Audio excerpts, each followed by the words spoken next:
வெற்றிவேழன் அழகு தமிழ் கவிதை கழகத்தின் காலை வணக்கம் உங்கள் அனைவருக்கும். தொடர்ந்து பசுமையின் காட்சிகளை பசுமரத்தாணியில் பதிந்தது போல் குருதியோட்டம் காணும் நான் கரையிலும் புது மாற்றங்கள் ஏற்றிவிட வேண்டும். அது பசுமைக்கு முன்னுரிமை தர வேண்டும் என்பதற்காக அழகு தமிழ் கவிதை கழகம் அனுதினமும் பதுமை பக்கம் சிறிதும் தயக்கம் இல்லாமல் ஒரு பதிவை மீண்டும் மீண்டும் இயற்கையின் பக்கங்களாக இருக்க வேண்டும் என பதிவு செய்து கொண்டிருக்கின்றது. என் உறவுகளே, இந்த சமூகத்தில் போருக்கும் போட்டிகளுக்கும் பொறாமைகளுக்கும் ஒரு துளியும் குறைவதற்கு இடமில்லை.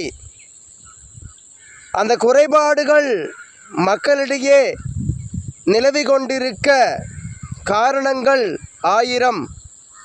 இங்கு ஏற்றத்தாழ்வுகள் எண்ணற்றவை. இதை மாற்றுவோம் அதை மாற்றுவோம் என்ற வாய் பேச்சுகள் தொடர்ந்த வண்ணம் எதுவும் மாறாத நிலையில்தான் இருந்து கொண்டிருக்கின்றது. ஒன்று மட்டும் தன் போக்கை மாற்றிக்கொள்ளவில்லை. இந்த நிலம் என்ன விதைக்கின்றோமே அதை பன்மடங்கு அள்ளி கொடுக்கும் இந்த நிலம். இந்த நிலத்தில் மீது இருக்கும் பசுமைகள் எல்லாம் நமக்கான வரம் என்று அனைத்து பதிவுகளிலும் அழகு தமிழ் கவிதை கழகம் சொல்வதுண்டு. எப்பொழுதும் நமக்கான இந்த பூமியை என்றும் பசுமையாக்க வைத்து கொண்டிருக்க நம் மனதின் பசுமையோட்டமான நினைவுகளை நாம் முதலில் சுமக்க வேண்டும். பிறகு இந்த உலகம் நம்மை எப்படி உற்று நோக்கின்றது என பாராமல் நமக்கான சிந்தனையை இதன் மீது செலுத்த வேண்டும். பிறகு அழகான இந்த உலகம் நமக்கான வரங்களாக மாறும்.